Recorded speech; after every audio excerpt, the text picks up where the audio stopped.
चलिए, तो आप लोगों के सामने मैं कुछ ऑब्जेक्टिव का सेट रखा हूं, उससे सवाल पूछ रहा हूं और मैं बताते भी जाऊंगा जिससे कम समय लगे। जैसे राष्ट्रपति उपराष्ट्रपति के लिए न्यूनतम आयु कितनी है? 35 साल। राज्य के राज्यपाल के लिए न्यूनतम आयु 35 साल। उच्चतम न्यायालय के मुख्य न्यायाधीश की अधिकतम आयु 65 साल। इसलिए उच्चतम न्यायालय के न्यायाधीश की अधिकतम आयु 65 साल है, क्योंकि उनके न्यूनतम आयु का हमारे संविधान में कोई विधान नहीं है। ध्यान रखेंगे, वो 50 साल के भी बनेंगे तो रह सकते हैं और 60 साल के भी बनेंगे तो रह सकते हैं, और 65 साल में अगर 10 दिन कम है तब भी वो मुख्य न्यायाधीश बन सकते हैं। ध्यान देना। उच्च न्यायालय के मुख्य न्यायाधीश की सेवानिवृत्ति की आयु 62 साल। आगे है लोकसभा के सदस्य के लिए न्यूनतम आयु 25 साल। तो लोकसभा के अध्यक्ष के लिए भी न्यूनतम क्या होगा? 25 साल, क्योंकि लोकसभा के सदस्य में से ही कोई बहुमत प्राप्त करके अध्यक्ष चुना जाता है, जिसको स्पीकर हम लोग कहते हैं। नेक्स्ट है राज्यसभा के सदस्य के लिए न्यूनतम आयु 30 साल और राज्यसभा के सभापति के लिए 35 साल। इसलिए कि राज्यसभा का जो सभापति होता है वह आपका उपराष्ट्रपति होता है पदेन। इसलिए उपराष्ट्रपति का जब 35 साल है तो उसके राज्यसभा के सभापति वही तो न्यूनतम 35 साल। अच्छा, राज्यसभा के उप सभापति के लिए 30 साल और लोकसभा के उप सभापति के लिए या उपाध्यक्ष के लिए 25 साल। वाह! अच्छा, किसी भारत सरकार के केंद्रीय मंत्री के लिए न्यूनतम आयु ना 25 साल। प्रधानमंत्री बनने के लिए न्यूनतम आयु 25 साल। लेकिन प्रधानमंत्री यदि राज्यसभा के सदस्यता ग्रहण करके प्रधानमंत्री बनता है तो न्यूनतम आयु 30 साल एकदम। अगर कोई मंत्री राज्यसभा की सदस्यता ग्रहण करके मंत्री बनता है तो आयु न्यूनतम 30 साल। ध्यान रखेंगे। आगे लड़का के विवाह की न्यूनतम आयु 21 वर्ष, लड़की के भी विवाह के न्यूनतम आयु 21 वर्ष। जी जी। आगे है संघ लोक सेवा आयोग के अध्यक्ष का सेवानिवृत्ति की आयु 65 वर्ष। संघ लोक सेवा आयोग के अध्यक्ष की अगर नियुक्ति 50 साल में हो जाए तो अधिकतम कितना दिन तक रहेंगे? ना 6 वर्ष तक। संघ लोक सेवा आयोग में स्पष्टता है, निर्वाचन आयुक्त में स्पष्टता है कि 6 वर्ष अथवा 65 वर्ष दोनों में से जो पहले हो उस हिसाब से वो पद पर रहते हैं। आगे है राज्यसभा के उप सभापति। यदि राज्यसभा के उप सभापति बन गए हैं तो कितने दिन बाद उनका फिर निर्वाचन जरूरी हो जाता है? ध्यान रखेंगे, वो कभी भी हटाए जा सकते हैं उप सभापति उसके बहुमत से। लेकिन यदि वो रह गए हैं तो ध्यान रखिएगा, चूंकि 6 साल तक सदस्य राज्यसभा के होते हैं अतः 6 साल तक वो ज्यों के त्यों बने रह सकते हैं। आगे बता दें वरीयता क्रम में, तो दरोगा के परीक्षा में आया हुआ था, ध्यान देंगे। सबसे भारत के श्रेष्ठतम पद कौन है? राष्ट्रपति। उसके बाद दूसरे पर उपराष्ट्रपति, तीसरे पर प्रधानमंत्री, चौथे पर राज्यों के राज्यपाल अपने अपने राज्य में, और 5वां भूतपूर्व राष्ट्रपति, भूतपूर्व राष्ट्रपति।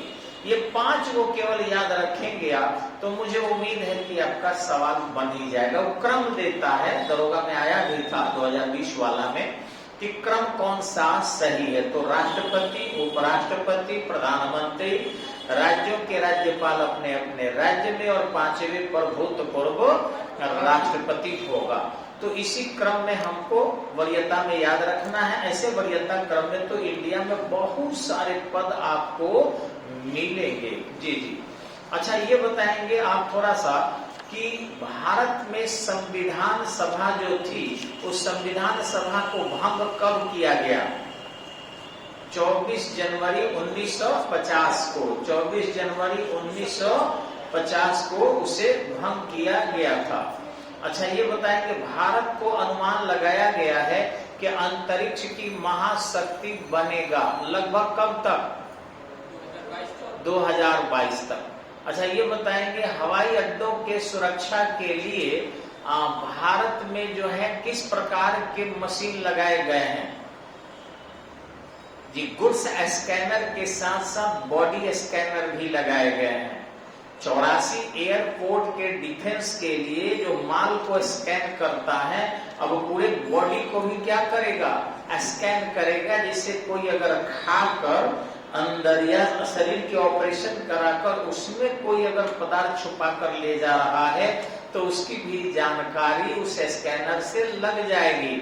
तो 84 एयरपोर्ट पर स्कैनर लगाए गए हैं।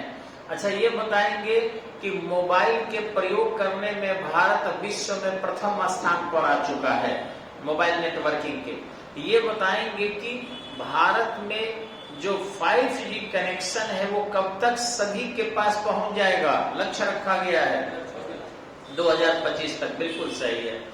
अच्छा, ये बताएंगे कि इंटरनेट प्रयोग करने वाले 4.6 अरब लोग ऐसे माने जा रहे हैं कि जो इंटरनेट कनेक्शन से जुड़े, कि आदमी कहीं कहीं से जुड़ा है इसलिए माना जा भी सकता है। ये बताएंगे कि कुल 16 अरब जीबी इंटरनेट की खपत करने वाला भारत जो है विश्व का पहला देश हो चुका है। ऐसा बताएंगे कि यह लक्ष्य विश्व से दुगना भी कर लेगा भारत लगभग कब तक? 2024 तक। आगे आपको है राष्ट्रीय स्वास्थ्य नीति के अंतर्गत कितने भारत के जीडीपी का कुल कितने प्रतिशत खर्च किया जा रहा है? लगभग 2%। कुल जीडीपी का 2% राष्ट्रीय स्वास्थ्य नीति के अंतर्गत खर्च किया जा रहा है। अच्छा, ये बताएंगे आप कि भारत अभी विश्व की अर्थव्यवस्था में चौथे स्थान पर है। विश्व की अर्थव्यवस्था में चौथे स्थान पर है।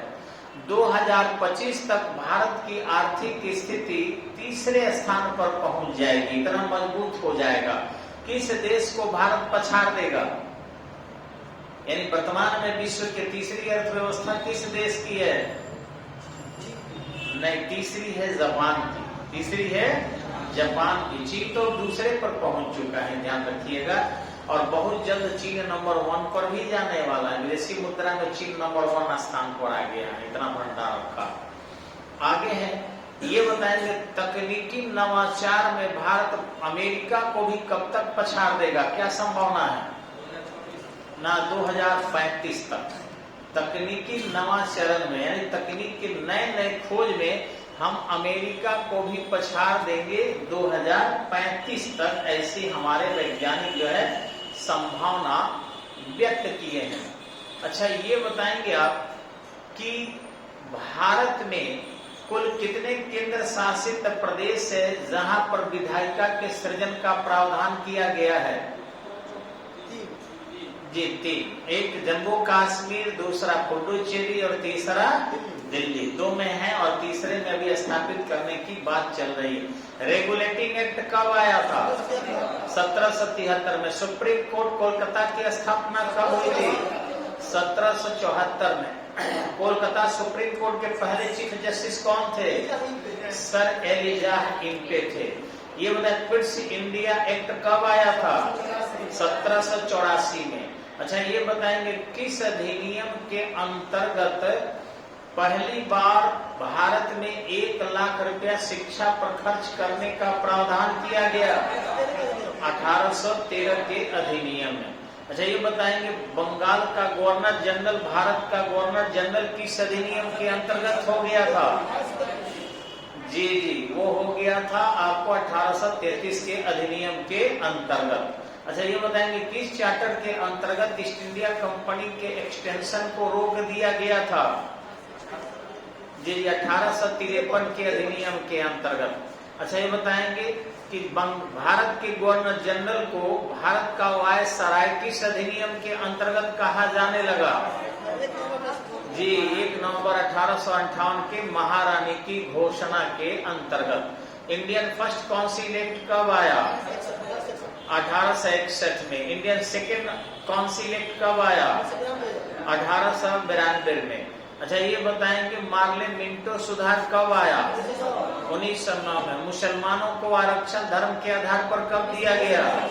1909 में। मॉन्टेगू चेम्सफोर्ड सुधार 1919 के अंतर्गत, मॉन्टेगू चेम्सफोर्ड सुधार 1919 के अंतर्गत भारत सचिव कौन थे? मोंटेग्यू पहला नाम सचिव का और दूसरा नाम वायसराय का आता है। मार्ले मिंटो में भी मिंटो वायसराय थे और मार्ले सचिव थे। अच्छा भारत में सचिव पद का सृजन सबसे पहले कब किया गया? 1858 में। अच्छा ये बताएंगे 1935 के अधिनियम जो बना था उसमें कुल अनुच्छेदों की संख्या कितनी थी? 1935 के अधिनियम के अंतर्गत 321 अनुच्छेद थे। 321 अनुच्छेद और 10 अनुसूचियां थी। 10 अनुसूचियां थी। ठीक है, याद रखना है। आगे है आपका 1935 के अधिनियम के अंतर्गत बिहार से कौन सा प्रांत अलग करने की घोषणा की गई? जी उड़ीसा। ये बताएंगे 1935 के अधिनियम के अंतर्गत मुंबई से कौन सा प्रांत अलग कर दिया गया? सिंध। नेक्स्ट 1935 के अधिनियम के अंतर्गत भारत में 9 प्रांत से 2 प्रांत बढ़ाकर 11 प्रांत किया गया। सबसे बड़ा प्रांत कौन था? संयुक्त प्रांत। मुंबई नहीं, संयुक्त प्रांत। आगे बताएंगे कि पहली बार अंग्रेजों ने भारतीय संविधान भारतीय लोगों के द्वारा बनाया जाएगा कब स्वीकार किया? 1940 में। आगे बताएंगे आपको कि क्रिप्स मिशन भारत कब आया? 1942 में। क्रिप्स मिशन में कुल कितने सदस्य थे? 1 सदस्य थे। क्रिप्स मिशन में 1, कैबिनेट मिशन में 3 सदस्य थे। ये ध्यान रखना है। क्रिप्स देखिए ना, छोटा नाम है, वेस्ट बड़ देश था। कैबिनेट और 4 गो नाम है, इसमें 3 आदमी था। ध्यान रखना है। और उसमें पूछ देता है कैबिनेट मिशन के अध्यक्ष कौन थे? A B Alexander, Pethick, Lawrence, Stafford Cripps 3 आदमी थे। तो उसमें आपको मानना है यहाँ उत्तर एबी अलेक्जेंडर उसके अध्यक्ष थे। आगे बताएंगे कि क्रिप्स मिशन के अंतर्गत जो भारत में संविधान बनाने की बात कही थी महात्मा गांधी ने क्या कहा? पोस्ट डेटेड चेक की तरह है। जवाहरलाल नेहरू क्या जोड़ दिए? दिवालिया हो रहे बैंक के नाम। भारत टुकड़ा टुकड़ा हो जाएगा किस पर जवाहरलाल नेहरू ने कहा था? क्रिप्स मिशन पर कहा था। अच्छा ये बताएंगे कि 1944 में सी राजगोपालाचारी ने एक फॉर्मूला दिया था। यह फॉर्मूला क्या था? 1944 में सी राजगोपालाचारी ने एक फॉर्मूला दिया था। यह फॉर्मूला क्या था? जी, स्वतंत्र राज्यों में मुस्लिम लीग और कांग्रेस दोनों मिलकर सरकार बनाएंगे। अंतरिम सरकार कब बनाया गया भारत में? 2 सितंबर 1946। 5 सितंबर शिक्षक दिवस पर याद रखिएगा आप लोग कि 5 सितंबर जो है उससे ठीक 2-3 दिन पहले 2 सितंबर 1946 को एंट्रिंग गवर्नमेंट बना था और जवाहरलाल नेहरू उपाध्यक्ष बने थे, नॉट ए प्रधानमंत्री। मैंने एक दिन क्वेश्चन पूछा था आप लोगों से कि भारत के जवाहरलाल नेहरू को प्रधानमंत्री पद की शपथ किस राष्ट्रपति ने दिलाई? मैंने राष्ट्रपति पूछा था और आप में से कुछ लड़के बिहान भैया हमसे आकर क्या कहे कि सर वो तो दिया था माउंट बेटन ने। जी नहीं, माउंट बेटन वायसराय था और वो प्रधानमंत्री की शपथ दिलाया था 15/10/1947 को। बात सही है, लेकिन वो राष्ट्रपति नहीं था, वो वायसराय था। मैंने राष्ट्रपति पूछा था, इसलिए उत्तर बदल जाता है। और अगर ये पूछे कि भारत के जवाहरलाल नेहरू को उपाध्यक्ष पद की शपथ 2 सितंबर 1946 को किसने दिलाई थी? ना तो लॉर्ड बेवल ने। माउंट बेटन तो 47 में आता है बाबू। वो मार्च में कराची बंदरगाह पर माउंट बेटन उतरता है, ध्यान रखिएगा, और केवल भारत के विभाजन करके और फिर आजादी सौंप देता है। तो इस ढंग से वो 47 में आता है। लॉर्ड बेवल ही बने रहते हैं आपको एंट्रिम गवर्नमेंट के समय में। आगे बताएंगे एंट्रिम गवर्नमेंट में राजेंद्र प्रसाद किस पद पर थे? खाद्य एवं कृषि मंत्री थे। अंतरिम सरकार में राजेंद्र प्रसाद किस विभाग में थे?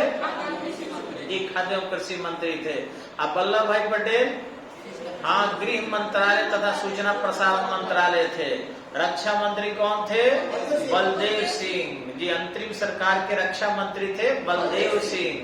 और शिक्षा मंत्री सी राजगोपालाचारी, याद रखना एकदम से।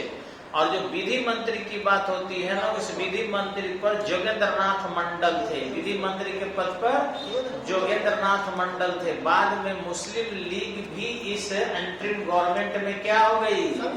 शामिल हो गई। और लियाकत अली क्या बन गए?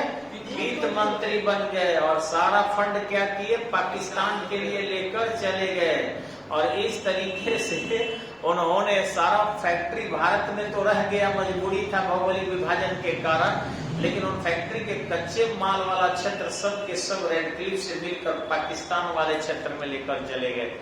अब ब्रिटानिया का बिस्कुट वगैरह बनता था, गेहूं चाहिए तो जो गेहूं उत्पादक पंजाब था वो पाकिस्तान में चला गया। और जो बंगाल में जूट चाहिए था, जूट के मिल रह गए इंडिया में, और जूट उत्पादक क्षेत्र चला गया बांग्लादेश में। आज भी विश्व में सर्वाधिक जूट का उत्पादन कौन करता है?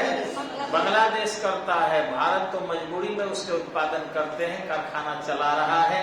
और यही कारण है कि सबसे ज्यादा सिख इंडस्ट्री आपके भारत में बंगाल में है। 3 लाख रुपए उद्योग है बंगाल में। ये बताएंगे कि भारत में संविधान सभा की गठन किस समिति के सिफारिश पर आया? Cabinet mission. किस समिति के सिफारिश पर?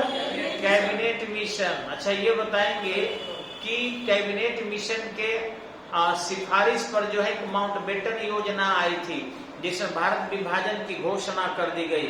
भारत विभाजन की घोषणा कब की गई?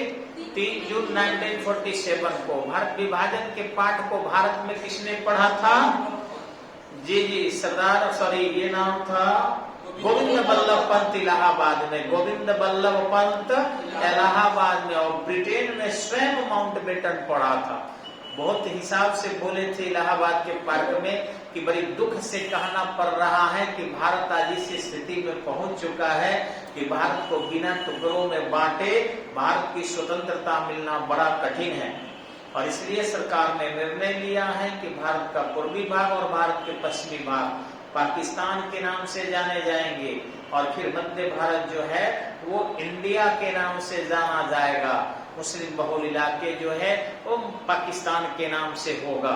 ये सारी चीजें घोषणा उन्होंने की थी। लेकिन एक बात आपको यहीं पर बता देते हैं, सवाल से अलग हटकर बहुत गलत हुआ। जो इतिहास में लिखवाया गया, पढ़ाया गया, हम लोगों का है ना, रियल में लोग कहा दिल्ली सल्तनत या भारत पर जो है सल्तनत का राज्य। कभी सल्तनत का भारत पर राज्य नहीं हुआ। थोड़े दिन के लिए सबसे बड़ा अगर सल्तनत का राज्य किसी ने स्थापित किया था तो वह मोहम्मद बिन तुगलक था। और उसके जीवन काल में ही बहमनी अलग हो गया और बीजापुर अलग हो गया, विजयनगर। तो इस तरीके से गलत इतिहास पढ़ाया जाता है। कहीं कब्जे में जैसलमेर, बाड़मेर, बीकानेर, जोधपुर, जयपुर अबे नहीं किया। तो ये झूठ-मूठ के इतिहास पढ़ाया जाता है। मुगल काल कहा जाता है सबसे बड़ा मुगल राज्य था औरंगजेब का। और उसके समय में भी ताराबाई, शंभूजी, साथी किसी ढंग से आपके राजा राम, ये सब बगावत करते औरंगजेब को पानी पिया के रख दिए। इसलिए सब झूठी कहानी हम लोगों को पढ़ाया जाता है और हम लोग उसी को पढ़ते हैं। लेकिन भारत में कभी इस्लामी राज्य की स्थापना नहीं हुई है। ये लोग छिटपुट फूट डालो, राज करो, कुछ राजाओं को मिला लो और इस तरीके से चलाओ।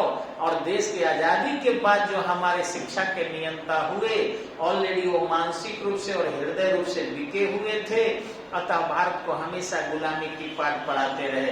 अब वो दिन दूर नहीं, इतिहास भी बदलेगा, कहानियां भी बदलेगी, नेतृत्व कथता भी बदलेंगे। और देखेंगे ये भारत जिस आधार पर इसकी नींव रखी गई थी वो आधार काफी मजबूत होगा। यानी भविष्य में इस भारत के लोगों के द्वारा जो भारत का निर्माण किया जाएगा वो एक बेहतरीन, सुखद और विश्व के ताकतवर भारत बनेगा। नमस्कार।